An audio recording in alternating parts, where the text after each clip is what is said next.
Welcome to the latest episode of Cover 3. This is Victory Friday, which is something you can't say all the time. We played on Thursday night. Friday. An epic Thursday night showdown and overtime thriller.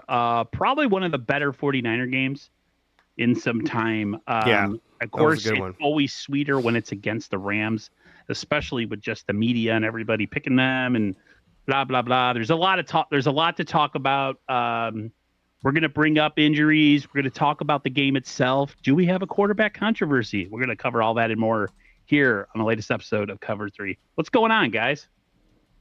Feeling fantastic. How can you not after watching what transpired last night in Los Angeles? The Rams were on their heels almost the entire game. San Francisco did not have a lead in that game. That's how crazy it was. It was unprecedented. Is it sustainable? I don't think it is. But for 1 week, we can at least say that the San Francisco 49ers continue to stay in first place and now are 3-0 in the NFC West. Yeah, absolutely. I will say this. Victory Friday feels a whole lot better than even Victory Monday. You know why? It's the end of the week. It's a Friday. It's a Victory Friday, and I just feel great. I'm off tomorrow. It just, everything comes together. I love it. Niners did the unthinkable last night. They pulled off the upset, and it wasn't just like they squeaked out the win, even though at the end of the day they kind of did, but they made a statement early on. I mean, they were up 14-0 early, which was like, what is going on here? And we saw the defense playing up to a high standard, but as the game went on, it did kind of feel like the defense was getting a little bit tired as they were kind of running out of bodies. But look, at the end of the day, yes, Ray, I've heard that before from my brother. Ray's place says, Dre, you look like Pinero, the kicker. I've heard that multiple times. Maybe I am the kicker. But overall, though, great game, great Niners win, and I love that they're 4-1. Yeah, I was, man, we picked them to lose.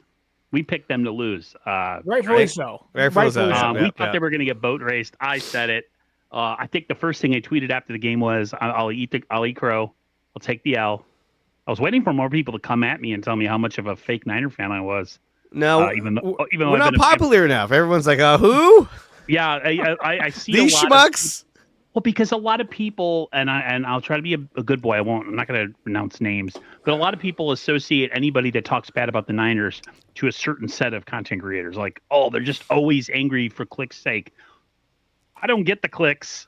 I'm just a negative fan in general, but he's just always angry. I'm just angry at the 49ers all the time because I have problems with their... It's an all-natural anger. Yeah, my anger isn't organic. Brought to you by any type of sponsor or ridiculous. It's brought to you by Sleeper. Yeah, it's brought to you by G Fuel. Yeah. Yeah, none of that stuff. Use promo code 49ers Access. I watched that game last night, guys, and I always put the game on mute. And I started watching. I watched the game on mute. I can't stand the commentators. Al Michaels is atrocious. He's lost his fastball. Hey, you know what? He's really bad. I love Al Michaels. I grew up watching him. I think a lot of us did. Is he the best? No, but it's just a familiar voice that is football. It's like hearing John Miller. The final call of him being like, I think they stopped him. Oh, I know. Niners win. And you're like, what? He wasn't even sure what was going on. Of the year. Like, I think they stopped him. Yeah. Did they knock the ball loose? Yeah, people are on the field. It's like, dude, like you're ruining our moment here. Like, this is ridiculous. Give me something. Give me something. I think we could touch on injuries first if you want. I really want to talk, though, about Mac Jones before we touch on injuries. McCorkle. Dude, pure grit. This Pure grit. We talk about the Niners being soft and having a ton of injuries, or at least I do. That was something I've never seen in the modern game in probably the last 25 years. He got annihilated last night. The Niners offensive line, they taken some time at times, but for the most part, man, the Rams were teeing off on him. I'm seeing him throwing up on the field. His pants are falling off. Like, I know his ass crack was hanging out. Yeah, like I was so like, I don't know. I was moved by that performance, man. He's definitely a real 49er to me now, based on that performance last night. And the fact that he made someone like Kendrick Bourne 10 catches, 142 yards, like, where did that connection come from? Like, that was ridiculous. New England, that's where it came from. Last night was super impressive, considering they got MBS and Sky Moore in their line. So, the toughest, grittiest performance I've seen in a long time in the modern game, where you can't even touch quarterbacks, yet he was crushed all night. Nothing but respect. Quarterback controversy, anyone? I don't know. I'll let you guys take the floor. You know, it's one of those things where I think you let Brock sit. I would even argue that Brock goes on IR because I want him to be 100% when he comes back. I don't want, like, well, I'm starting to feel better. I'm good enough to go. No, you need to be 100%. And until then, maybe you just ride the hot hand, IR or not. I think you ride the hot hand of Mac Jones. He's played with a ton of grit. He's played through injury. He's made clutch throws. I would argue that he's even made throws that I don't even know if Brock can make because they're two different types of quarterbacks. Thanks for that. Sorry about that. Right across my face. Right across the middle of his take. I know. But no, I thought Mac Jones, he showed a lot. And he showed a side of himself that I didn't even know existed within Mac Jones. You know, he likes to joke around. He's kind of an awkward, kind of a dopey looking guy, kind of. You know, he's kind of a, you know, I don't know. He's got a, doesn't look very athletic when you look at him. He doesn't look like a physical specimen. But this guy, dude, he laid it all out there. I mean, I remember seeing him on the sidelines, and he was literally rocking in, like, on the bench, like, I'm just like, fuck, looks like me after a hard night of drinking, where I'm like, I couldn't believe what I saw. I was like, dude, this guy's in pain. And yet he kept going out there drive after drive, and he did not give up. And a lot of quarterbacks in this league, when they reach a certain pain level, they'll be like, I'm out. I can't go back in. And then here comes, you know, Adrian Martinez. Who knows how that would have went. But look, Mac Jones is playing at a very high level, and I don't think it's the right thing to do by putting Brock back in the game immediately. I think you give Brock an additional week or two to get fully healthy. You see how Mac plays, but I don't know. If Mac continues to win games, Sterling, do you swap him out for Brock Purdy, even though you're paying Brock a lot of money? But, I mean, in a lot of sports, teams will just ride the hot hand. What do you think? I think in a perfect world, money wouldn't factor into this whatsoever, and you just play the best guy. Unfortunately, money matters a lot, and you're paying Brock Purdy a ton of money, and you are paying him for a long time, and that does matter. Like, there is a political factor into this. Yet Mac Jones gave what was, I think, one of the more gutsy performances we have seen in a very long time in the NFL. Yes, you are right, Dre. Some guys would just be like, no, I'm good. Sprained ankle, sprained PCL. I'm not going to play. And, you know, even Brock Purdy for himself, he didn't play 100% against Jacksonville too. And you just love the fact that the quarterbacks are trying to gut things out because they want to win football games so bad. That said, I don't know. For as good as Mac Jones was last night, he was really good, really good. I think he'll start against the Buccaneers in 2 weeks. I don't think, like, we're not going to see Brock for a while. I think maybe until, you know, week 8 or it'll be a couple of weeks. Brock needs time to get healthy. And I think the ceiling with Brock is so much higher than it is for Mac Jones. We've seen it on display 2 years ago. Like, there's a clear level of talent that Brock Purdy can reach that Mac Jones cannot. That said, that doesn't mean Mac Jones can't be a top 20 quarterback for you in this offense in the meantime. And I think that Mac Jones is playing like it right now. He looked great against the Saints, albeit it is the Saints, but you're playing a Rams defense that they have one of the best defensive lines in football. And he got banged around somewhat, and you were eating bananas on the sideline and getting the massage every single time your defense is on the field trying to stay alive in this one. But I don't know how long it takes Brock to get back, but I'll tell you this. While I don't think a quarterback controversy is in store, I'm okay with Brock sitting out with the way Mac Jones is playing for a while, if it means Brock's healthy by week 8, 10. That way the run begins, and you can say, okay, the quarterback position is elevated now from a really good Mac Jones to hopefully a fully healthy roster around Brock Purdy level team too. Like, that changes everything. Go ahead, Dre. Well, I just worry because it feels like every time Mac goes out there and has one of these incredible games, he leaves the game in worse shape than he was when he entered the game. I mean, my God, thank God there's 10 days in between this game and the next, because by the time that game was over, I was surprised Mac could even walk off the field. He was hobbling around. When he got hit, I think it was by Jared Verse, and all of a sudden he grabbed his knee and it's like, ah! I was like, oh no. I thought right there, I was like, he's out. Damn it. And then what does he do? He pops up. He's like, okay, let's go. I was like, is this guy fucking with us? Like, I couldn't tell what was hurt on him because it was his knee, right? It was such the reaction and the way he rolled. He was just like, But then he had cramps last night as well, and they banged his arm or he hit his arm on something. I mean, that was just. Gabriel, I mean, you're right. I mean, Aaron is in the same boat. The entire team, Dre. Every game we are losing players. And that's true because we have an updated injury report. Aaron, do you have that? A couple of these. We have the 49ers via Kyle Shanahan, Upton Stout ankle, but not a high ankle sprain. Yeah. Kalia Davis, fractured hand, set for surgery. I think he said he's going to be out a couple weeks. Gross Matos, he's hurt again. No way, really? Hamstring will miss a little time. And the one I was surprised was, because I don't understand. These guys go to the podium, everything's fine. And then they wake up in the morning and they got boo-boos. I don't get it. Collins' knee sprain will be evaluated. I feel like the adrenaline wears off and they're like, oh, my leg actually really hurts a lot. Well, Gross Matos left the game with the hamstring, so he didn't come back. But Alfred Collins, I mean, I think, I would agree. He was running on a high level of adrenaline, and by the time it wore off, he was like, oh, my knee is kind of sore. Oh, it's even sore now. What the hell is going on?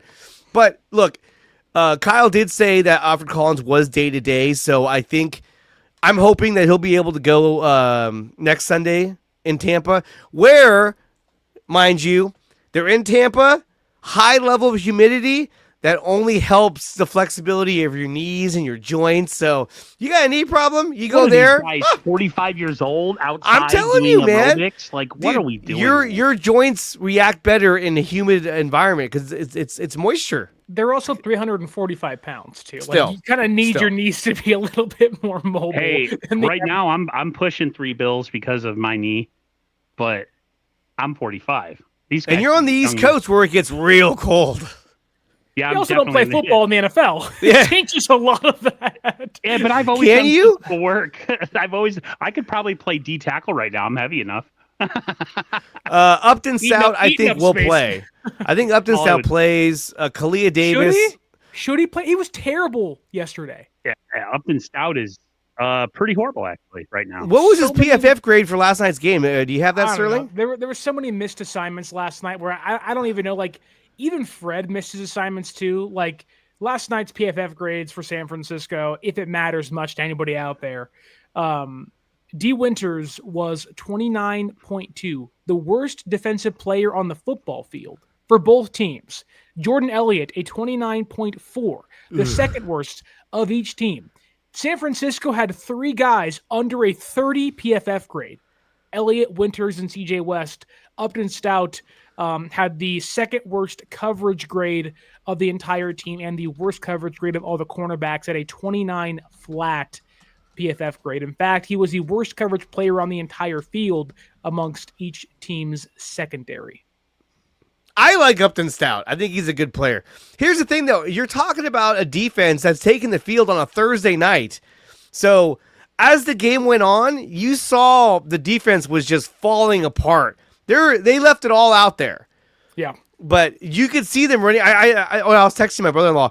They were running out of gas, especially in the fourth quarter. They were just like, they were running on fumes. Both teams were, but I think the Niners a little more so because they're shorthanded. So a lot of guys are playing more snaps than other players who were out. So, and you saw that Stafford was able to move the ball with much more ease in the third quarter, fourth quarter, as opposed to his ability to move the ball in the first and second quarters. First and second quarter, he was having a hard time getting down the field because the secondary was playing so well. Yeah. Aaron? I just think their defense right now, they're just undermanned. They just don't have.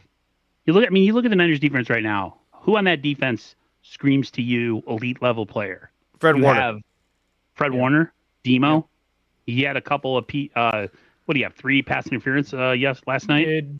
Defensive holding calls.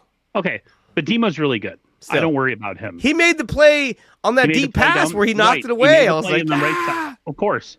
Fred too. Even though Fred, I feel like Fred has so much on his plate sometimes that it's obvious he's going to make some mistakes. But you look at this team, guys. They're so injured. Like that defensive line is so underskilled. There's really 2 guys in that defensive line I could look at and say a bona fide starter, like Kyren Williams and Bryce Huff, even though he's like a situational pass rusher. He got a sack yesterday. They just don't have. Yeah, but it's smoke and mirrors and moving around and shooting gaps and shit. None of it's like. That's what most teams do, though, right? Yeah, it's all stunts. This defense can't rush the passer. Sure. They can't stop the run. No, I know that's not true. The Rams rushed for 4.9 yards per carry. Had 78 total rushing yards last night, and they forced 2 fumbles. I wouldn't say this team. But they also fell behind only early. The Jags game. Only the Jags game. The Jags game, they gouged them for big runs. I still don't think they're great against the run. I think they can be had against the run is what I'm trying to say. Again, like Jacksonville, gets out early, boom, takes advantage of it. They don't have a lot of presence inside or on that line in general that gets a ton of push, whether in the pass game or the run game. And I feel that affects their DBs. Then if you look, I think Bernardo Green is solid. I thought he had a good game. He was really good last night. Yeah. Diamador Lenore is what he is. He's a top corner. He's going to get thrown on. He's probably going to get some flags. It happens to a lot of top corners. You see them get some flags because that's what they do. They're the number one guy. I just feel like in general in this defense right now, other than a couple players on this defense, they're just a bunch of guys. There's nothing elite about this defense. There's nothing about this defense that screams Super Bowl caliber unit. Right now, that shouldn't be the expectation though either. They're 2 players away from being absolute freaking gas station freaking. Someone working at the New York State, New York County Zoo, or New York County Zoo, or New York County Fair. All right. Who are these guys? New York County Fair. Look at the fucking Ravens. Okay, they're 1-3, and they lost Lamar Jackson. Yeah. If you're panicking right now, if I were the Ravens, I'd be shitting myself. Who's their backup quarterback? Sucks. It's Cooper Rush. Cooper Rush. I'd be like, remember him in Dallas? Yeah, I'd be a little more freaked out then. But I get what you're saying. I'm not trying to discredit what you're saying. I'm just saying that, there's a lot of injuries, yes, but, they're playing. To me, it's the coaching staff that's shining through right now. Yep. They're being coached at an extremely high level, and it shows. If we had a guy like Nick Sorensen, this game is nowhere near close as it was. Robert Saleh is doing the best he can with what he has, and right now, it ain't much. That's all I'm trying. He's doing God's work. He's doing yeoman's work. They don't have a whole lot of good bodies on defense or offense. But defense, I guess what I'm trying to say, this is the point I'm trying to make. We had so much talent leave the building. Granted, they were all injured all the time, right? But in a bubble, if you just take them for what they're worth talent-wise. That a lot of talent left, not as much came back in return. Right now, it's a lot of potential. potential gets coaches fired, except for your Kyle Shanahan, because you have equity built in and you can survive this kind of like growing pain.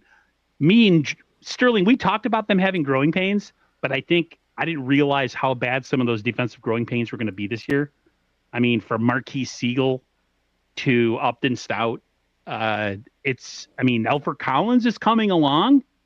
God, right. I'm so pissed he got hurt. He had the biggest strip of the game. Yeah, right. So that's the thing, is that, yes, Aaron, you're right. There have been some growing pains. Yes, yes, is out, and like there are clear concerns to have. You lose your best defensive edge rusher, you're going to see things suffer. They've gotten 1 sack in 2 weeks. The pass rush has not been there. However, we knew that Matthew Stafford is the ace up any pass rushing, sleeve. The ball's out as quick as it possibly can. He's incredible. So he's one of the best quarterbacks in all football in the last 20 years. He's incredible. Yes. That said, despite those struggles on defense that on maybe other games would cost you, against Jacksonville, it certainly did, we can also say, with kind of your chest pumped out, that who saved the game week 1? Nick Bosa, strip sack. Who saved the game week 2? Bryce Huff, strip sack. Who saved the game week 3? Upton Stout, PBU, Eddie Pinheiro, game-winning walk-off field goal. And who saved the game last night? If you look at those last 2 drives for the Rams, the last play of the first drive, Alfred Collins, second-round pick, gets the forced fumble, okay? The very next drive, it's the Rams' first drive in overtime, right? It's 26-23, San Francisco's leading. Marquise Siegel gets burnt all the way downfield by Tutu Atwell. And you're like, oh my God, I'm sure like you guys, we're all sitting back saying, it's over. This is it. You don't give Stafford this many opportunities. Yeah. Like, here we go. Like the run of luck is ending here. However, who's in on the game-winning tackle? Marquise Siegel. For all the talk of, there is some growing pains, you got to ask these guys when Bosa's out, when your offense is banged up. You got to ask these young dudes to grow up really quick. And they're growing up right in front of our eyes through 4 games. You had 2 rookies. In fact, 3 rookies in 2 games this year. Siegel, Collins, and Stout practically saved the game for San Francisco. And we have asked this defense to be on the field to win games in 3 of their 4 wins. They have been. This defense has been phenomenal. I get it. There's been some ups and downs, some blips. They held Matthew Stafford to 23 points in overtime.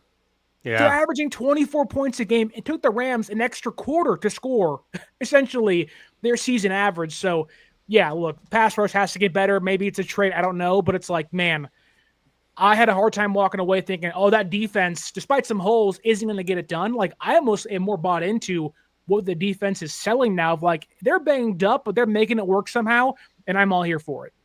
Yeah. Ray's place, he makes a good point. He says the game has to be appreciated. That's 100%. I'm not disagreeing with that.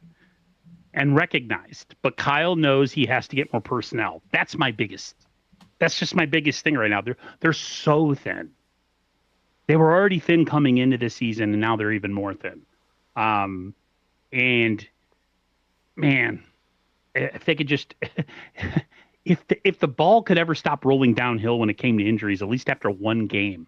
I made a comment last night. I said, who are the next guys to go down? I didn't realize we were going to lose 4. Now, granted, a lot of these injuries don't seem too serious, other than Kalia Davis. But it's it is not sustainable the way that they've been winning. Whether one being the defense being on the field all the time and losing a bunch of guys. Right. There's a lot of players out right now. The Niners. I say this and people take this as a disrespectful thing. The Niners are winning smoke and mirrors right now. They really are. And to say that they're not is foolish. They're winning based on outlasting certain teams. The Jaguars game, I guess we could all probably make the point, or I can make the point, and you guys will probably agree. I think they brought Brock Purdy back too early. Mac Jones should have played in that game, and I think Mac Jones would have got us the win. I personally think that. Yeah. Let me ask you, Aaron, what do you mean by the Niners are winning by smoke and mirrors? Because that can be interpreted a lot of ways. That can be, they're getting lucky. This, that, or the other. It's not like flashy, is what I'm trying to say. They're not winning flashy.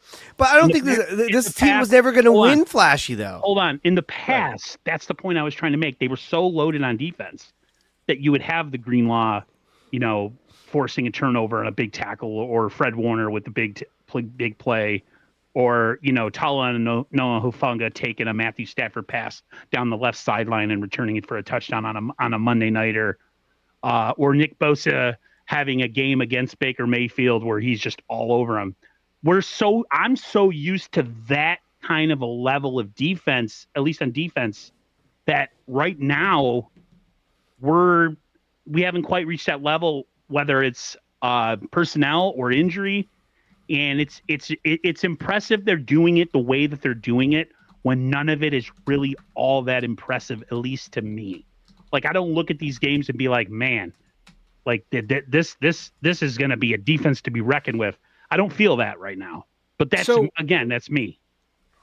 Could I flip that and say, well, actually the defense is playing flashy. Yeah, they're not getting 7 takeaways a game or whatever, but they are getting the game-winning takeaways. They are getting takeaways, put games out. Like, again, 2 fumbles last night on the goal line. Like, right. the Rams were on San Francisco's 1-yard line and fumbled the football. They had a goal to go, 4th and 1, needed 1 yard to gain, with an offense that was gaining 4.9 yards and 7.8 yards per carry as a whole in the entire game, and couldn't get one. Like, I think what you mean by is, like, yeah, the game isn't a 10-point game. They're not winning 34-10 because the defense is holding guys down. I think a lot of that has to do with the offense. Like, the offense can't extend leads. Like last night's game, I think, was a great example of it. And if you go to the box score on ESPN, the team stats will tell you everything you have to know about this game. San Francisco ran 83 offensive plays, and yet had less total yards, less yards per carry, less yards per play, had more penalties given up, were worse in the red zone. They had 18 third down attempts last night. Like, this offense is having to grind for every blade of turf or grass to score some points. Eddie Pinheiro scored 14 points last night.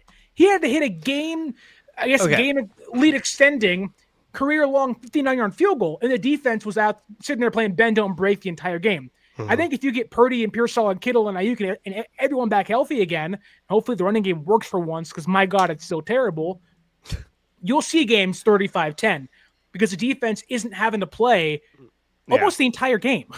Getting George Kittle back in particular is going to make a huge difference. Now, we did get news today, courtesy Adam Schefter, that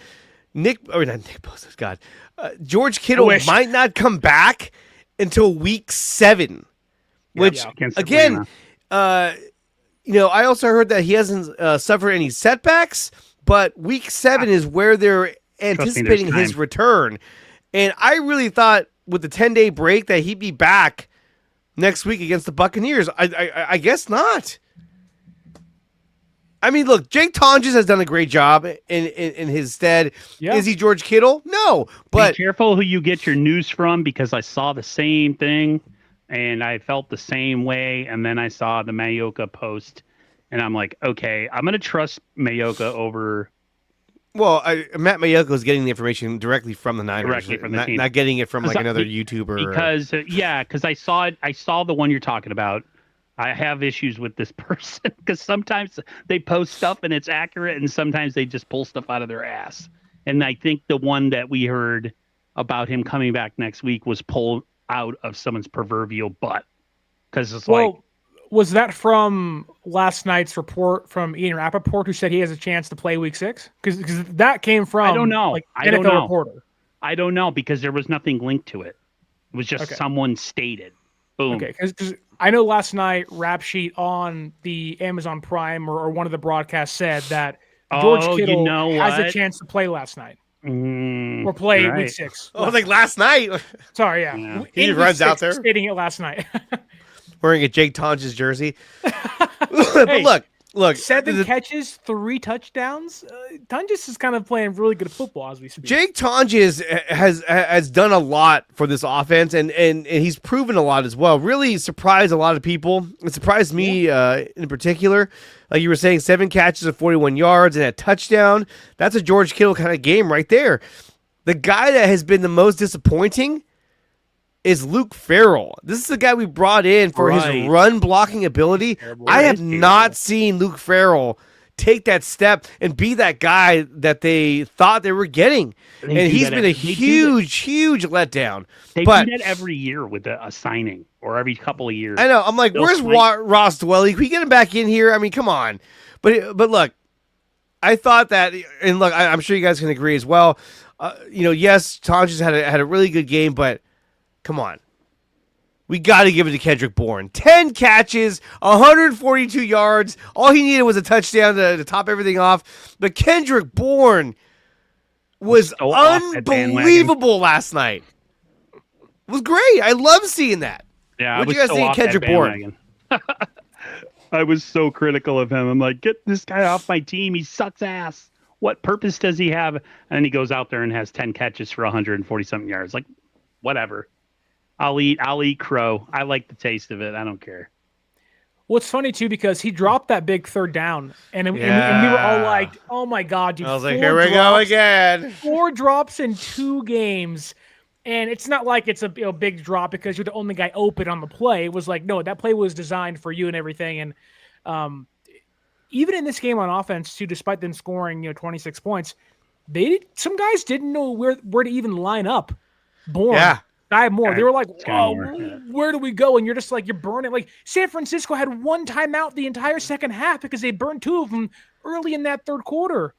Like, it makes the adversity they fought through last night, like every fold of the paper you can get through, every wrinkle makes last night's game, 1, look more impressive, but also 2, it makes you question, like, that was so improbable. How did they do that? Like, did the Rams come out flat? Did San Francisco play that great? Maybe it's a combination of both. Clearly, there was some breaks on San Francisco's end with a really bad special teams by Los Angeles. But Kendrick Bourne, though, bounced back. Him and Mac Jones. The Patriot way came to fruition last night out there at SoFi Stadium. Patriots West. Sterling, I feel like last night, when I think of the game, because I told my brother that we won and that we forced, I woke him up last night. I was like, yeah. When they got the 4th down stop, he said, "What happened? What happened?" I was like, "Is Tyreek Hill back?" I was like, "We just got a 4th down stop to win the game in overtime." What? I think what happened last night was the perfect recipe how to beat a team when you're down a bunch of guys. We perfected it. We held the ball for most of the first half, scored some points when we had the ball, and scored enough points throughout the game and did just enough on defense to hold the Rams from winning the game. Like the Niners, if you said, I have to predict how awake Niners could win the game with all the adversity they're going through, I felt like last night was kind of the blueprint. Play some sort of ball control, score when you have it, make your kicks, and get a turnover or 2 and a defensive play or a defensive stop. They did all those things, and they barely won. But who cares, right? They're 4-1. They're 3-0 in the division and 4-0 in conference. That's mind-blowing. They don't have anybody right now. They're so depleted. So, like I said, if the injuries could stabilize on this team, I keep saying this, and people think I'm stupid. If they could ever stabilize on defense, you're stupid. Stabilize injuries, dude. They're winning games right now with like you said, Tongas and all these. But this is all coaching. This is all scheme. Kyle Shanahan. The what do you call it? I don't even what you call the play. It was like a flea flicker, but then he passed it back to McCaffrey. That was cool. I mean, it was a good game. Didn't get the first down, but still, it was something to make you think for the defense to be like, "Holy shit, what was that?" And so, I mean, he was going deep into his bag. Christian McCaffrey, this guy is, and it's funny because we talk about all the injuries. Everyone's injured. He's the only guy who hasn't been injured, knock on wood. But this guy, God. 22 rushes for 57 yards. You wish that was a lot better. You're averaging 2.6 a carry. Barf. But receiving 8 catches for 82 yards and a touchdown on 9 targets. What do you want me to bring up? Oh, sorry. Sorry about that. Yeah, go ahead and bring this up. You want me to bring it up on screen? Yeah.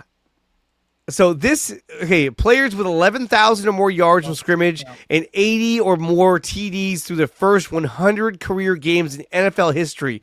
Christian McCaffrey is right there. ahead of Adrian Peterson, LaDainian Tomlinson, who's a monster. It's incredible. I mean, well, I should say he's ahead, but he also achieved this. And he's in good company as well. Jim Brown, Eric Dickerson. Look at Emmitt Smith's touchdowns, 109. LaDainian Tomlinson, 114. These guys were incredible at their peak. And only one of them has multiple championships, and Emmitt Smith. Yep. Well, it's because Vikings couldn't give Peterson a freaking quarterback to save his life. Tavares Jackson and Gus Frerotte in his prime. Are you freaking kidding me? My God. But still, this says a lot about the productivity that Christian McCaffrey gives you, especially, for San Francisco. And already in last night's game, he was a huge part of the offense. We even saw on the touchdown to Tonjes, they had Christian McCaffrey motion out to the left and then run out onto the flat on the left side. The entire defense was staring at number 23, just like, where's he going? Where's he going? And Jay Tonjes just basically ran straight ahead, turned around, caught a touchdown. Because they weren't even looking at him. They're like, oh, crap. So the things that he brings in terms of the scheme is unbelievable. And let's go further with that for a second. Go ahead. Dre, you're 100% right. But to kind of double up on your little chart you had up there, Christian McCaffrey has the most active games with 100+ yards of scrimmage. That's 62. Crazy. Derrick Henry has 60. Alvin Kamara has 58. Saquon Barkley has 48. Nick Chubb and Joe Mixon both have 39. 62.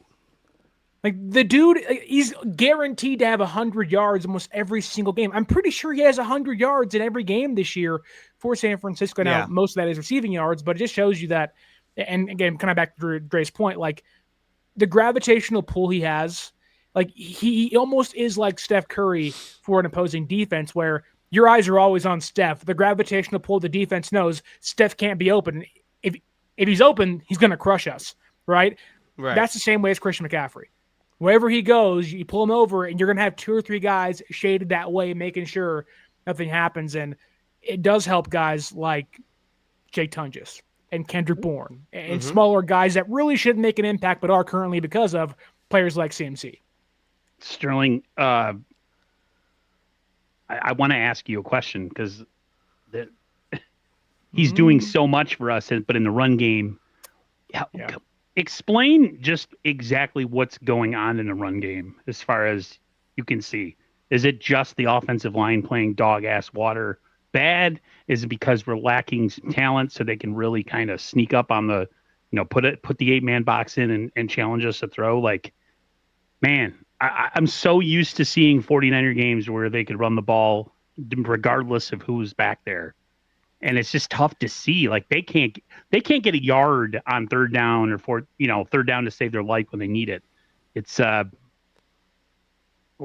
would just love to know what is the overriding problem. Like, is it a schematic thing? Is it just players not being good? Connor Colby looked like he was lost last night. Connor Colby is a continual problem on the offensive line. He's young. He's a 7th round? 7th round pick. Yeah. And having Johnny Dell on the show yesterday, he was showing a lot of film about how Connor Colby is getting taken advantage of by defenses, and really they're scheming to attack him. Yeah, he's next to Trent Williams, but I mean, Trent's got to cover 2 spots almost. Like, oh my God, dude, what are you doing? So yeah, he's been quite the problem for the Niners offense, but he's young. He's gonna have to learn. They need Ben Barch back. I hate saying that out loud, but now I'm like, where's Ben Barch? You want to pay Aaron Banks that $72 million now? Maybe. I mean, the run game was a lot better last year than it is this year, what wasn't really. I do think it's a combination of a lot of things. Yes, to Dre's point, Connor Colby, whenever you're playing a 7th round rookie, the odds are not in that player's favor to perform at a high rate, and that's a problem. However, Jake Brendel continues to just have no punch in him. It's like he can stand there, but he can't push anybody forward, right? Agreed. There is no push. And even to a certain extent, you're having that with the tight ends too. Like, when tight ends pull, no one is like, there's misassignments from tight ends or misassignments from guards and tackles.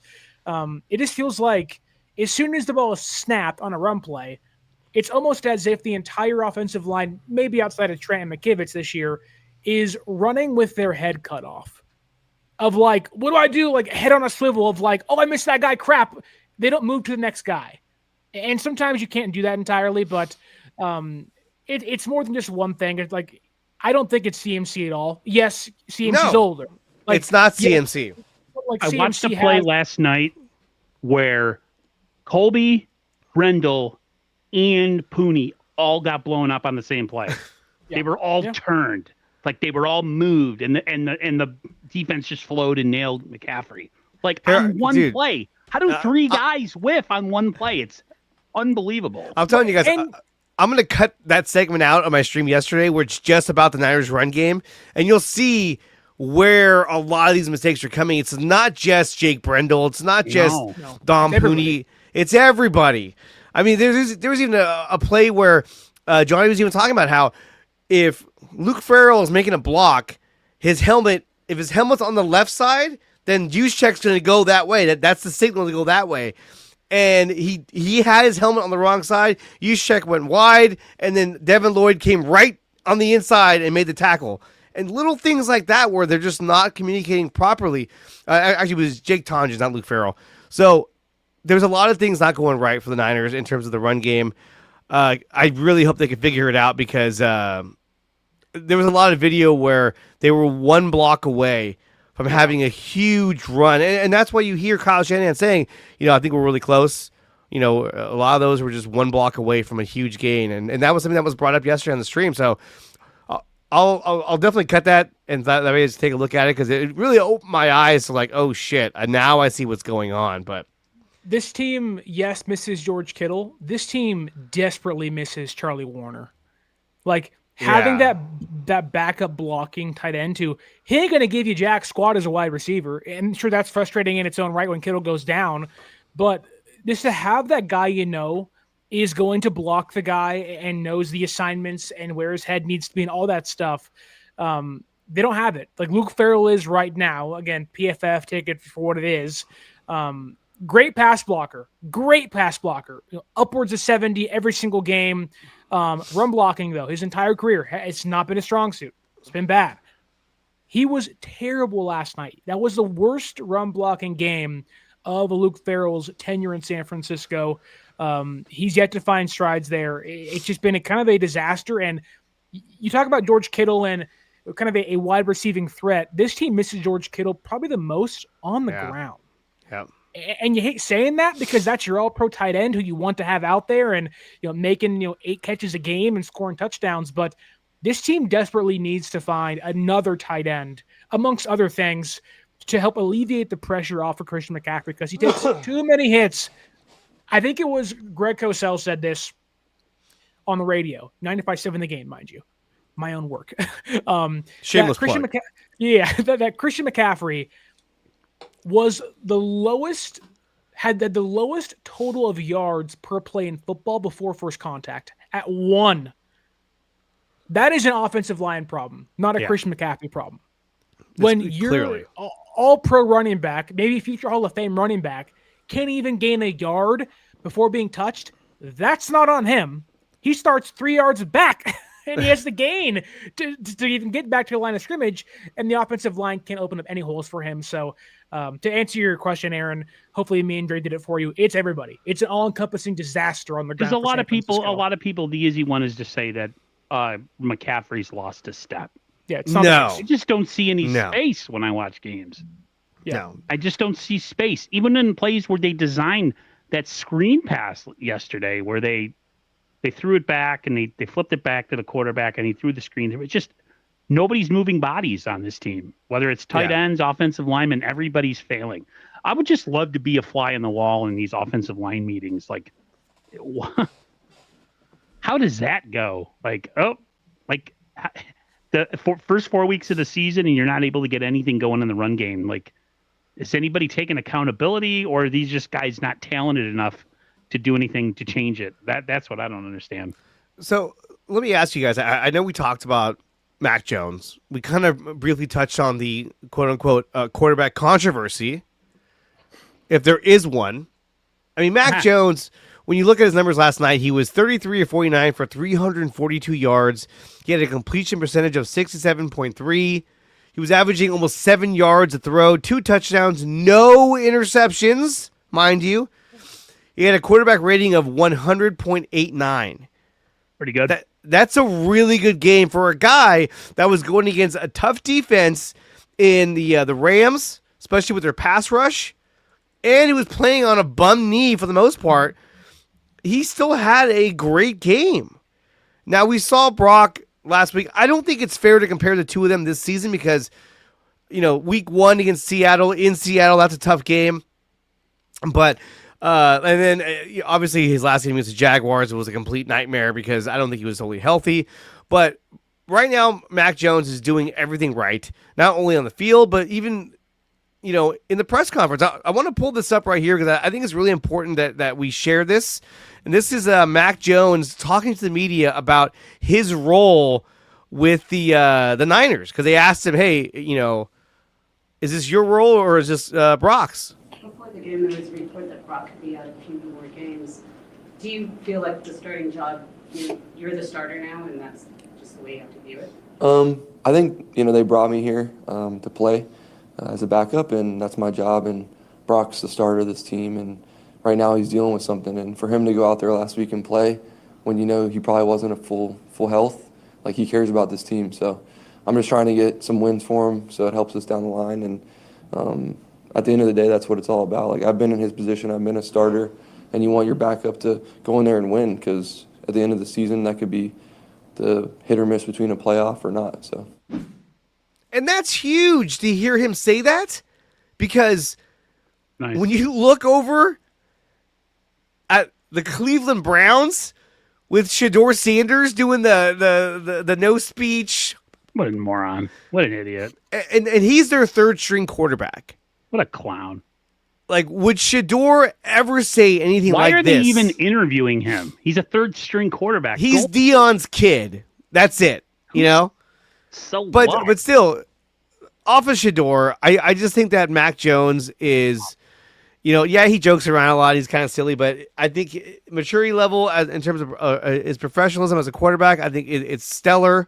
I think this guy is making a case for other teams to want to pursue him in the off-field because they're going to look at his numbers and his performance and say, hey, I want this guy to be my starter. And so let me ask you guys this. As long as he's healthy enough to play, should Mac Jones continue to start, even if and when Brock Purdy is 100% healthy? If he keeps playing the way he's playing, do you leave Mac Jones in the game or as a starter regardless? Aaron?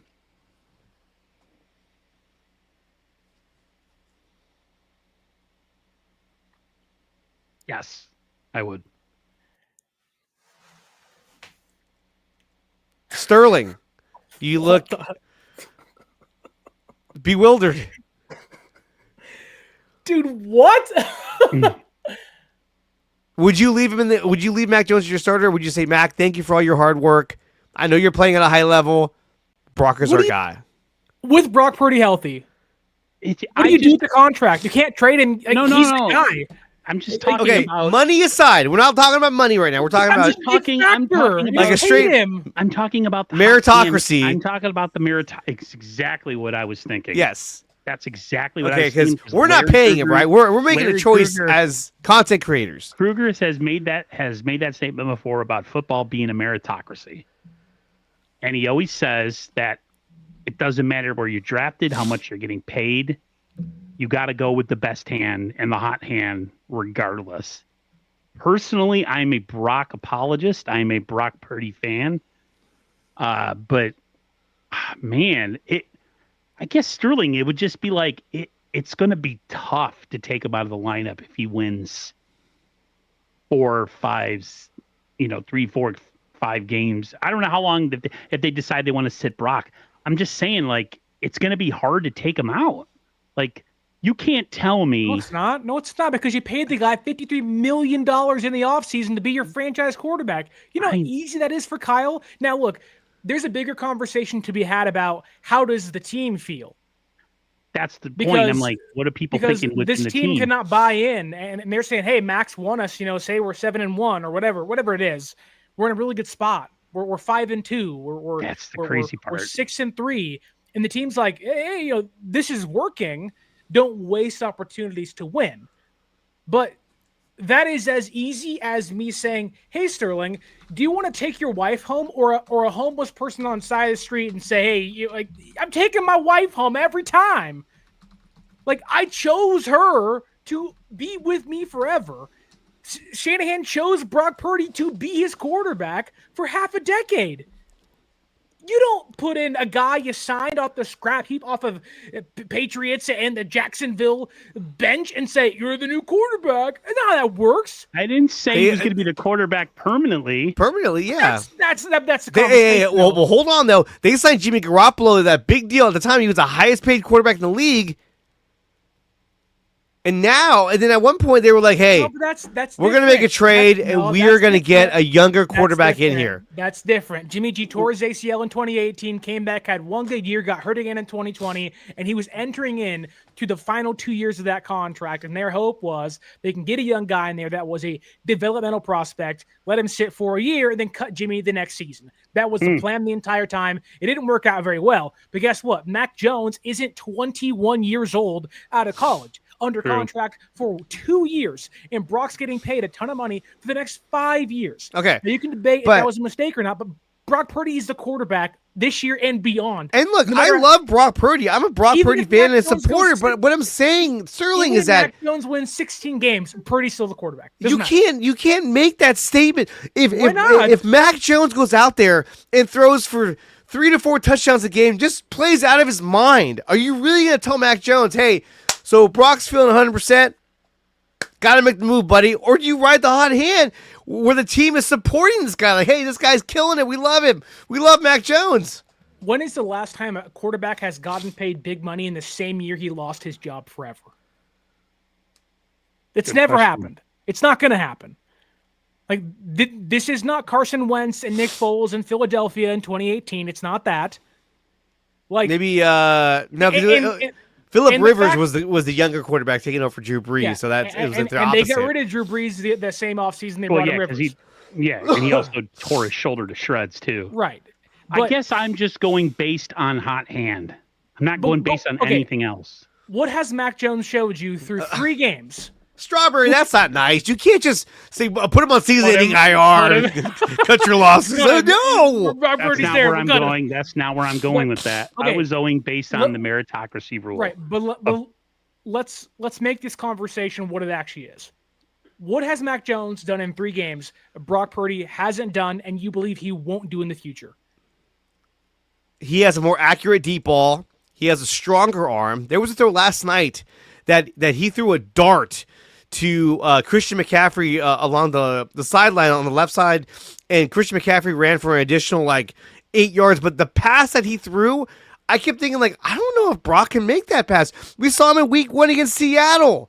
He threw a pass to the corner. Hold on. He threw a pass to the corner of the end zone to Ricky Pearsall.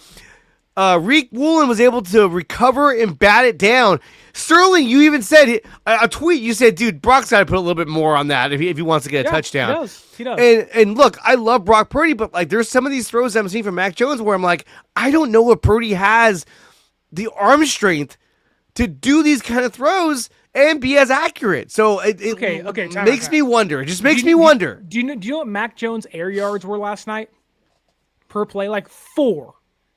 You watched Jimmy Garoppolo last night win the football game for the San Francisco 49ers, and now we're saying, Brock Purdy's job's in trouble. I should get my Jimmy Garoppolo jersey on right now. Are we kidding? And look, you can win games like that. No one's saying you can't win games like last night, playing really conservative, not pushing the ball downfield, and taking what I don't know why the Rams kept giving this Niners offense, playing soft zone coverage the entire game. If you press cover one of those guys, you probably win the game. Well, and one of my concerns with Brock Purdy, go ahead. One of the things might be that, I mean, playing with a very pedestrian crew of receivers, he looked very impressive with those pedestrians. Yeah. And Brock didn't in the times that I've seen him. It looked like he struggled more with the same pedestrian group of receivers. Well, I don't know if it's the But backup quarterback. It's different game plans. That ball was out in 2 seconds the entire game. Yeah. Look, it was get the ball out. Brock's holding onto the ball way too long. Way too long. Ball is not out on time. He's trying to push the ball downfield. There's inaccuracies. He's forcing things. All that can be true. I think Brock Purdy should play a little bit more like Mac Jones did last night. Agreed. Take what the defense gives you. You do that, you can take a 4-yard check down and do it 3 times, boom, a first down. However, we have this whole fan base, and not you guys, has bitched and moaned about we don't have a playmaker at quarterback, and you get one. He's not played great through 2 games, but the guy darn near won the MVP 2 years ago. He almost won the Super Bowl.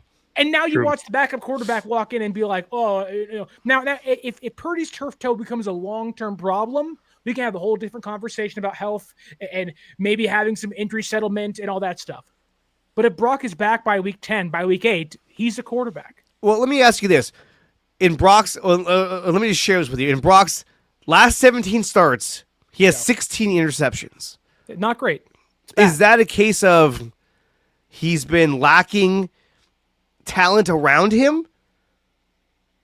Like, how do you account for that? How do you hold him accountable with those numbers? Made a comment earlier, and he said that the 49ers quarterbacks, or at least quarterbacks recently, have like a best buy date where they're really good early on with Kyle Shanahan, and a lot of them look pretty good, including Jimmy Garoppolo, Purdy too, and even Mac to some extent. I feel like, I don't know, like I feel like, I mean, that's the part that gives me reservation when I make the statement that, yeah, if Brock is, or if Mac has got the hot hand to ride with him. I'm not saying to get rid of Brock Purdy as the quarterback. I'm just going based on if he's winning a ton of games for us and he's healthy, and Brock, I guess, I don't know, man. Okay. It's all about winning games, really. But for usually me. when this happens, it's the older quarterback making way for the younger quarterback. Look at Tom Brady and Drew Bledsoe. Tom Brady was the second-year quarterback. Dre's question was, even if Brock Purdy comes back healthy, hold on. You're winning games. That's great. You're going to tell the guy you just paid $53 million per year on average, the team that, and really the entire fan base, you just said, hey, he's the guy because he's been out, which, yeah, he's been hurt. It's not been great. There's been some problems, a bunch of high throws, turnovers. Got to fix that for sure. But because he's not played great through 2 games of a 17-game season, which every quarterback is not going to play great in at least 2 games in a 17-game season, that, hey, we're not going to play you because Mac Jones has the hot hand, and there's a clear, hard glass ceiling to an offense led by Mac Jones. You saw it 4 years ago with the guy we wanted out of town. If we had a good running game, totally different story. Let me ask you this then. But we're seeing Mac Jones suffering injuries and getting leveled because this type of offense where he cannot run the football, he's just getting punished right now. Go ahead. How about this? What if he comes back and Max played amazing, won a bunch of games, and he's healthy now? Brock comes back into the lineup, still making the same mistakes, still turning the ball over, still just playing. I don't know what it's been with him, because last year he was pretty healthy. If he's still kind of like being more erratic, less sure of himself, feeling like he has to make a lot of big plays with his legs. Because I know last year, one of the things that a lot of people noticed about Brock, and we did too, was like, I felt like he tried to extend plays way too much sometimes, and it got him into trouble. What if he comes back? Maybe it's a mental thing. Maybe it's just he's like, God, this guy's been playing well, and here I come. I got to come back into the lineup. He feels that pressure. What if that's the situation? What if he comes back and healthy and he's still kind of, I don't know, scuffling a bit and struggling a little bit? I guess that's the point I'm making. Like, because then you can't go back, can you? Once he's back in the lineup, even if he's scuffling a little bit, maybe just based on mentality wise, maybe he's just, like he has so much pressure on him now because Max played so well. Now when he comes back in the lineup, he struggles a little bit. Like, what do the Niners do in that place? I hope that's not the case. I hope he comes back and looks like 2023 Brock Purdy. Yeah. If Brock Again- Purdy is bad, this entire regime is gone. You think so? Yes, you don't get 3 chances to pay and find a franchise quarterback and still keep your job. They should have been fired. Trey Lance was a bust. He should have got fired then. But Brock came in and they found some money with him, and he's played great since then, albeit besides last year and 2 games this year. Like, if Brock Purdy comes back after the injury, and let's say it's bad, to a point where we're really calling, hey, you gotta get benched. Gotta get benched. That is the end of the regime. What about fish and chips? He says he said when Brady replaced Bledsoe, he had just signed the richest contract for your QB, and Bill stayed with Brady anyways. I'm not saying that's the case, homie. I'm not trying to say that. That is not what I'm saying. Yeah, All I'm going is... But Mac Jones and Brock, are they a similar age? Are they not? I think gotta be Mac pretty is close. Probably 26, 27. Yeah, Pretty they gotta be around close. Sterling's going to hate my guts now because I made this ridiculous statement. I'm just going based Cover on... 3 is over. It's over. Shut it down. We'll do it live. Understanding. Okay. Here's a post. I'm not gonna say who posted it because here's a post. Blur it out. Brock Purdy has 38 career regular season starts. The last 19 regular season games, half of his career sample size, 26 touchdowns, 20 interceptions.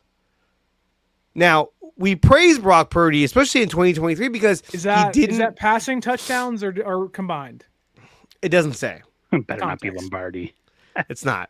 He's actually very pro Niners, guys, so A little too much. a little too much, yeah. Yeah, a little too much. You're like, okay, I get it, dude. Joseph Erberg says that's pretty bad. So It's not great. It's not great at all. we praise Brock Purdy in 2023 because what do we always say? Dude, we got the win. Guess what? No turnovers. No turnovers. No yeah. turnovers. We always took had care of those the Jimmy ball. Garoppolo interceptions. We were just like, yeah. Strawberry, I I'm not saying to cut him. She's like, just cut him, Bray. Not what No, I'm I'm not saying saying at that. I'm presenting the numbers to give you an idea of. I like Rob D. Bang bang. It just comes trucking in. The mic clip was so great there. Bang, bang. Bang, bang. But still, it's like 26 touchdowns, 20 interceptions. Brock Purdy has to find a way to lower the number of turnovers through the air. And I think last year we saw that number, I don't want to say skyrocket, but it went way up compared to the year before. Well, there's clear indications he was pressing. Like, this team doesn't have anybody. I'm the quarterback. I have to make a play here. Boom, interception. And I think that has carried over into this year as well. That last drive against Jacksonville, or really even that entire fourth quarter, he didn't have Ricky Pearsall. There's clear limitations, and when you take away any team's running game, and you have any quarterback drop back 40 times a game, that's unsustainable. Now, Mac won last night and dropped back 49 times against a defense that was playing soft zone coverage and was taking everything underneath. I think Purdy should learn from that. If the defense will give you 4 free yards on a first down, take it every time. That's okay.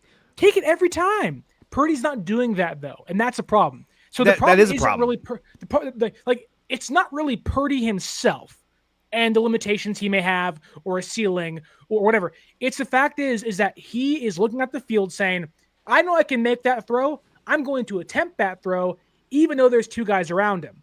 Instead, go to your check down, find CMC, a free 4 yards. Mac Jones lived 4 yards off the line of scrimmage. Yeah. You can win games like that. Now, I think you're not that's going to the win a thing that Super Bowl like that. No. I mean, his average throw, he was averaging 6.98 a throw. But that's Mac Jones. yards per attempt, not the actual air yards, not including yak afterwards. Mm-hmm. So that again, we saw last night, a Jimmy Garoppolo-led offense, really. And now we're all like, quarterback controversy because they won a game. And we saw him win 13 games a couple years ago just like this, and then losing the Super Bowl because the guy couldn't move the freaking football. You were asking this fan base to willfully jump into a reversion of the offense. Why would we do that? Now, look, Mac won you the game. I hope he continues to win games. He looked great. It was gritty. It was awesome. This team took on the collective spirit he was playing with, fighting through injuries. It's the same thing they did with Jimmy Garoppolo and a young Brock Purdy. But I guarantee you, everybody in that locker room, despite Mac winning 3 games this year, would still say, hey, who gives you the best chance to win? Brock Purdy does. You want to know why? Because you walked off the field with the lead in the Super Bowl, almost won the MVP, and they know he beat out a first-round talent once already, and a guy you paid at the time he got paid the highest contract in football. Like, don't ask me to go back to a reversion of the offense that does not work in the playoffs. Don't do it. There is no chance if you go to the playoffs this year and Mac Jones throws 1 pick, Shanahan's like, oh crap, hey, Raheem Mostert, run it 35 times against Green Bay and let's see what happens. Wasn't that crazy when he did that? And then they ran it like they were running through butter. Like the Packers were just like, terrible. You're terrible. They ran through the Packers. My brother Daniel's in the chat. This is his line. They ran through the Packers like diarrhea. It was just like right through him. He was like, that was crazy. But and then the Super Bowl, they barely gave him the ball. But no, I agree. I think Brock Purdy gives you the intangibles that Mac Jones doesn't have, on top of the mobility. Now we need Brock Purdy to be at 100%, and I think that when you look at Game 1 against Seattle, on that first drive when they went 90 yards or whatnot to score a touchdown, he looked sharp. He looked accurate. He looked extremely good, and he made it look easy against that really good Seattle defense. So I think if healthy, Brock can be a huge difference maker. Yeah. Both are different quarterbacks. So, but for me, I'm just looking to it as in a bubble. I'm looking at it in a 1-year bubble. If it got us to a Super Bowl, I guess I'm not looking at this in the long term. I'm not analyzing this long term. If maybe I had to make that point, I should have made that point. I'm just going based on bubble, like living in a bubble. Well, somebody's playing hot, and you're winning, and then the starter's healthy. It's like, man, like, but it's not running back. It's not wide receiver. It's not tight end. It's not like you can have a rotation of guys back there. Right. The minute you commit to somebody, either someone, in this case, it'd be Brock Purdy if you go with Mac Jones, like he's sitting back like, well, what the hell did I just do the last couple of years? Right. This contract means nothing to you guys. I understand. Like, okay, I'll take my guaranteed money and I'll be a bench quarterback. What? I mean, look, I want Brock Purdy to be our starter. I want Brock Purdy to succeed. So do I. And in fact, when Brock Purdy does come back, I'm going to be on the edge of my seat saying, please have a good game. I don't want him to come back and throw 2 interceptions and they lose the game, because then that's going to open the door for all kinds of bullshit to come spewing out of the 49ers fan base. You guys know as well as I do, and I hate to sound like I'm trying to be a poor man's version of a certain clique we all know, like where I'm trying to make a hot take. There we go. All I was doing in my mind was say, in a bubble, somebody's winning you a bunch of games, and he's got a hot hand. Say they decide to sit down Brock for 4 games, and say, come back healthy. See you in November. Right. No, we win all 4 games, and I hope he does. I really do. We win all 4 games, and our backup plays really well. It's not that it's not a difficult decision. It's just as a fan, I'm looking at it as, man, I really love Brock. I freaking defended the shit out of him like all the time. I would be like, if he started playing poorly, being like, man, that sucks, because here it comes. It's coming. Whether we want to talk about it or not, whether we think it's right or not, I know I'm just being ridiculous here because I'm a negative guy by just my personality, but it's, I don't know. That's just the way I'm thinking. I'm like, let me ask you this. Go ahead. If Jake Browning played great in Joe Burrow's absence, you think if they go to the playoffs? No. Exactly. It's the same thing. But that's Joe Burrow. He's the top. This is Brock Purdy. They've been to the exact same game. I know, but Joe Burrow has a pedigree. I mean, he's being hurt incredible. every single year and playing poorly. That's true. That's true. It's not like Joe Burrow has earned more credibility than Brock Purdy has. They've done the exact same thing with less. But the overall skill set, physical skills, I think, again, we come back to the same argument. do the quarterbacks that have the better physical skills, the big arm, the can throw the deep ball, can do all these things, does that give more? That's what you're saying. Mac Jones throws a better deep ball than Brock Purdy, and you're like, He does. I don't know. I don't know if Brock can make these throws. I don't know if he can. We've seen him make these throws. I mean, he threw a really good deep ball to Pearsall against Seattle. I love seeing that. You don't think Brock can't make an 18-yard layered throw over the middle to Kendrick Bourne? Of course he can. What did Mac Jones do last night that Brock Purdy hasn't done? Nothing. We've seen Brock Purdy do more than that for an entire season. Yeah. Now, yes, that was a great season by San Francisco. A lot went right for them that year. But even last year in small glimpses, we saw Brock be like, oh my God, what a play. Oh, absolutely! In the Super Bowl, he got pressured on his right side on that final drive, and as they were coming to like sack him, he just floats the ball to McCaffrey. McCaffrey catches the ball and has a huge gain that gets him into the red zone. And I thought after that play, I was like, dude, this guy's incredible, absolutely incredible. Okay. I thought he played great in the Super Bowl. We've talked plenty about Mac Jones' arm tonight or today and how good it looks and why that's a difference maker. Last night, to give everyone the actual stats to prove Mac Jones didn't do dog shit down the football field. And he still won. It's awesome. Mac Jones last night, 33 completions on 49 attempts for 342 yards, 2 touchdowns. 28 of his 33 completions were under 10 air yards. Yeah. Nothing was downfield. Nothing was towards the sideline. Nothing was what you want your quarterback to do if you want an elite level guy. That is exactly what the offense looked like under previous Shanahan quarterbacks. So to sit back here and say, and it's not just you, Dre, other guys in the comments too are like, Purdy can't do what Jones did. What did Jones do last night with his arm? The ball got out in 2.5 seconds. Guess what? All Purdy has to do is take checkdowns, and it's not that hard. I think the only thing he's really done better since he when playing this year is he's been more careful with the football. I think Brock's been a lot more careless. That is the biggest difference. Yes, Brock needs to be more careful with the football and take care of the football. And I think that one of the things that Brock is going through is that who cares about the preseason? I think one thing that Brock may be kind of facing is that he's so he wants I don't know what it is. Like that throw at McCaffrey. He had 2 guys wide open in front of him. He went for the harder throw to McCaffrey because that's his competitive spirit within him.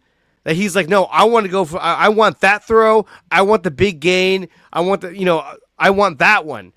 When he had open targets, Mac Jones probably would have went for the check down because the guy was wide open. So they're different quarterbacks altogether. And I think sometimes to start the World War III freaking argument here. This is not even an argument. I'm actually having fun with this. But I think that Brock has put the ball in harm's way a little more than he used to because he's kind of leaning more into that competitive gunslinger mentality because he wants to win. He wants to be aggressive. And I think that's why he's been a little more aggressive and unfortunately it's led to more turnovers for Brock. But like I said, I'm a huge Brock Purdy fan. And, I want him to succeed. Don't get me wrong. I want him to succeed. Unlike some other content creators out there, I want him to succeed. Yeah, but I'm not praying for his downfall. All I was saying was in a bubble, if you're winning a bunch of games, it's not like he's taking his job forever. I was just going based on winning a bunch of games. You have a hot hand. Do you continue to ride it? Okay, so let me ask you guys this. That's it. Does the entire conversation change if they lose last night? I guarantee it does. Probably. If the Niners beat the Jags, entirely different conversation. Exactly. So we should not us, but the fan base is going week by week with their franchise quarterback. Pretty much. What the hell are we doing? But it's been like that even when I've been like rah all the way. We see it all the time on social media. I see it. Where people will be like, hey, Brock, dude, I saw a comment about Trey Lance spit it out. during last year. No, it wasn't them. It was a normal fan, just a person. It's a person. And just some random. They're not people. Just some random chode trying to be funny. Pretty much saying I don't know, Brock missed some throws in a game last year, and he was saying, like, if Trey Lance would have been the quarterback, those throws get made. And I'm just like, oh, God. And of course, I got into a war with him on social media, defending Brock. I still think Brock gives us the best chance to win a championship. All I was saying, I should have prefaced it with saying that it was all to do with riding a hot hand, the whole meritocracy thing that Larry Krueger bangs over your head about. Doesn't matter where you drafted, it doesn't matter what you make. If somebody gives you a better chance to win in whatever that may be, whether a stretch during the season, a playoff game, Super Bowl, you got to go with that person and then deal with the consequences after. That's all I was trying to say. I get that. This conversation, because I feel like I want to kind of start to wrap things up. You derailed the entire show, Aaron. It's all your fault. It's okay.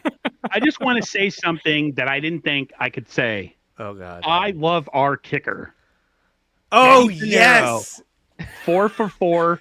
I know where you're going there for a second. I know. I was going to be like, I love our show. Okay. We'll see you next week, guys.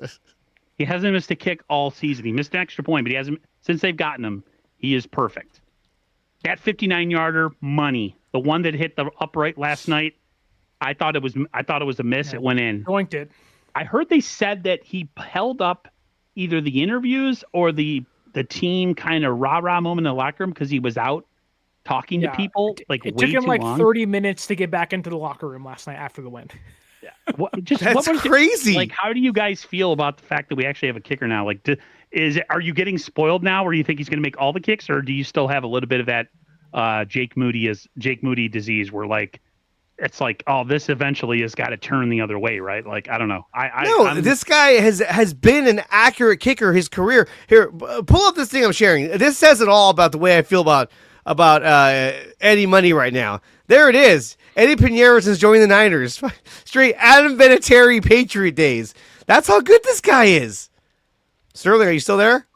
I'm here. Sorry. My wife texted me. Sorry. But don't you agree? Eddie Pinheiro since joining the Niners. Oh, he's been fantastic. Yeah, he's been good. Fantastic. I'm happy. Absolutely. He's missed one kick, and it was his first PAT since then. Oh, I know. Remember that? It was like, oh.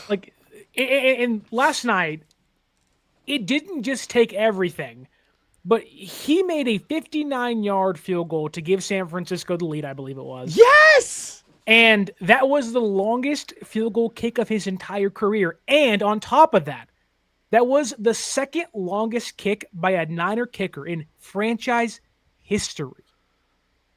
This dude right now has the second best leg in Niner history because David Akers is out there bombing kicks in Green Bay that barely got over the goalpost for 63 yards in 2012 or 11.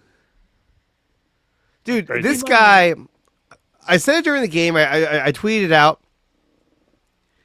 I said, we finally have a real kicker. Mm-hmm. And when you look at the Kyle Shanahan offense, right?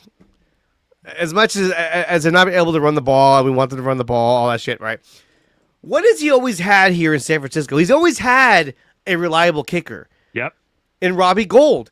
And Robbie Gould would have games where he scores 14 points for you because Kyle Shanahan's offense is built on continually adding points. Don't leave points on the board. Keep adding on. Even it's a touchdown. He continues to add points to the scoreboard. Ever since we got Eddie Pinheiro, Eddie Money, we've gone back to that theme of we're always adding points because he can kick field goals. And it's such an awakening moment when I was like, oh, Eddie's coming in to kick what was it? A 59-yarder? 59-yarder, yeah. And there wasn't a part of me that was like, oh fuck, I don't think he's gonna make this, dude. I don't think he's gonna. No, I was like, dude, he's gonna fucking nail this shit. Yeah. If that was Jake Moody, I'd been like, fuck, he's gonna miss. No way. Punt if you can. Punt the ball, please. He probably would have went for it on fourth down. Like, fuck it, let's go for it on fourth down. It's 4th and 10. Who cares? I don't think people realize how important it is to have a good kicker until you don't have one, because kicking should be not thought about. It should never be something that you even give a second thought to. You should have a kicker because they get paid to do one freaking job. Go in there and make kicks. And with Moody, my brother made the best, because me and my brother talk about this.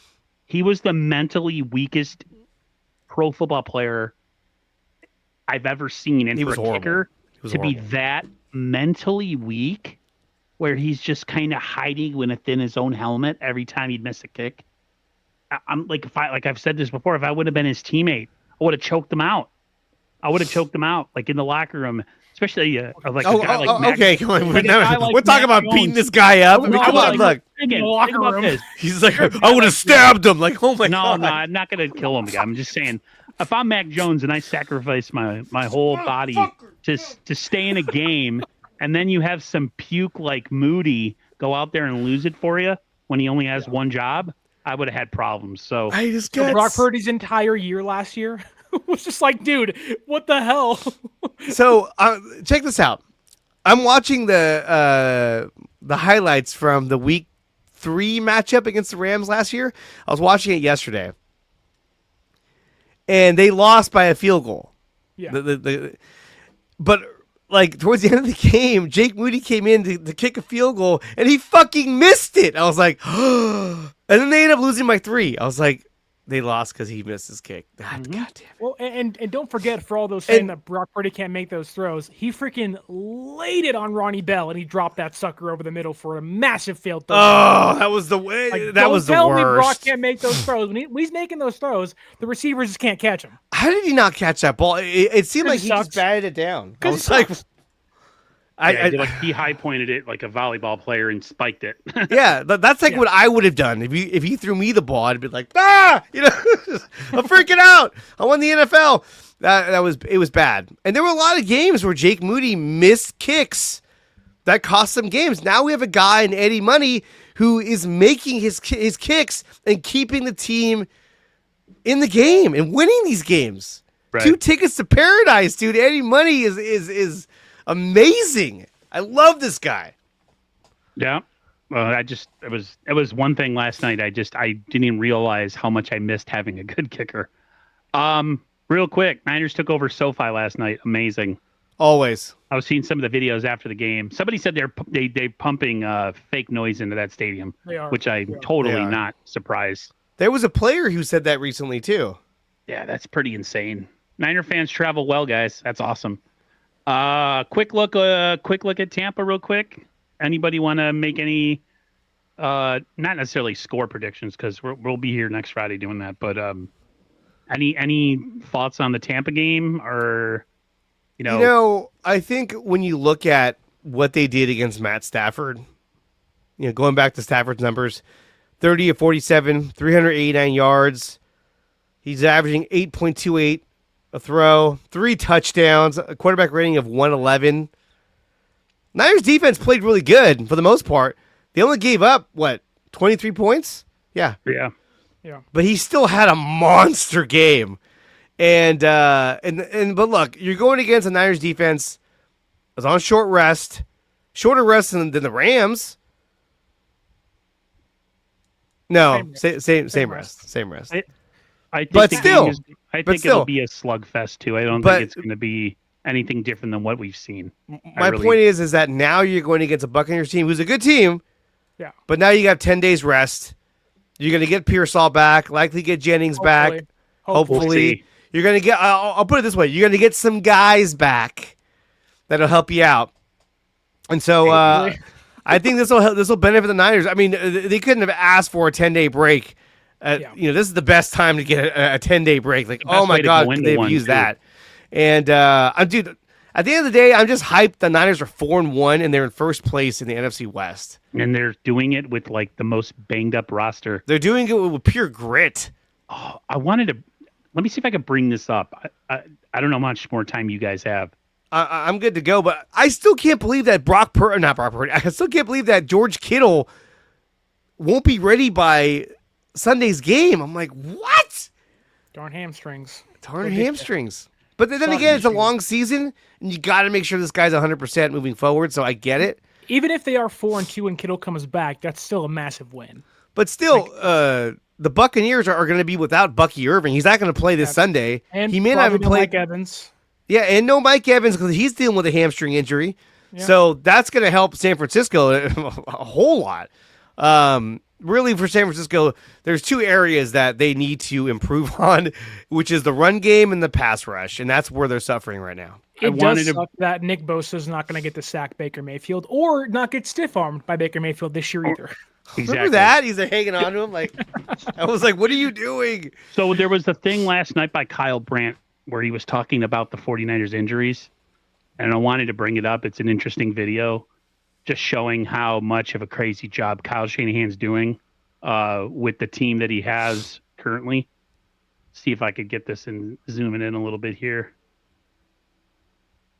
I'm getting better at this. What's going on? Oh, there you go. Just hit full screen, dude. Oh, yeah. You know who I'm looking forward to seeing tonight? I love Brock Purdy. Like watching. Oh, no, he's out. Brandon Knight, no, he's out. In fact, John Lynch is like, no, Ayuk's going to be out for a long time. He's nowhere close. All right, so Kittle's always, no, he's out. Juwan Jennings, no, he's out. Ricky out. What are we doing here? I cannot. McCaffrey's in. McCaffrey's in, okay? And you know what? You want to talk on pace, guy? Christian McCaffrey is currently on pace for 130 catches on the year. That's not an offense. Kylie Coyote. Every day. This man, look at him.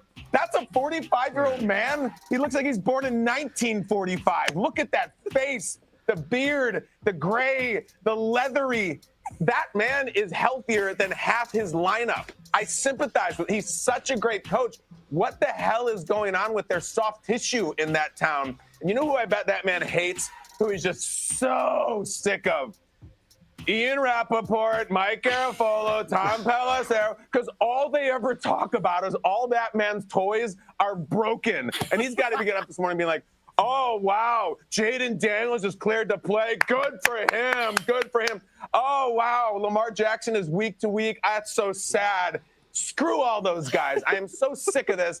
I think I'm the best coach in the NFL. All of my toys are constantly broken. Isn't McVay the one with the old ass quarterback? Shouldn't his quarterback be hurt? Why is mine again? Why are we in two separate Mac Jones starts, like separated by health and then pulled back off the field? I want to watch the Niners tonight. I'd like to watch the real Niners that John Lynch and Kyle Shanahan have assembled. I don't want to watch the replacement Shane Falco Niners against the real Rams.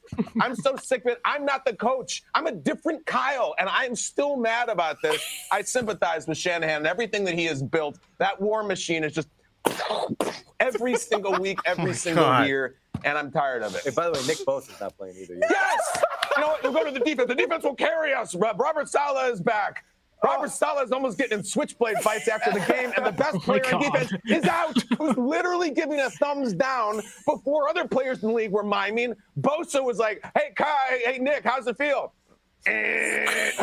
Unbelievable. You are the weakest link. Goodbye. I can't believe we're already – Mike, well, it's week 15, though. That's understandable. It's week bleeping 5. What are we doing? I hate this for this team. We don't mean to laugh about it because it's injuries, but, and he's not trying to be funny. No, I'm furious. Frustrated. I'm furious. I want the guys out there. I want to see the Niners get over this hump and finally win a Super Bowl. And they're going to be pulling players out of the stands. Do you know who I'm looking forward to seeing tonight? And you know what's interesting, too, real quickly, is what is said right above it. Where is this? I think he mentioned something about I don't know, never mind. They were saying that going through his own Twitter feed. I know. Hold on, I'll find it in a second. No, there was bear with me here. That they have one of the main people that have done have been part of their medical department. They've had since 2017. He was just making the point that yes. I think it is they have the same vice president of the training department, I guess, since 2017. So while there has been turnover in the room, the top guy is still there. Well, they need to reevaluate all of that because it's I don't know. Something's got to change. I know Sterling's got to go. I'll finish it with this.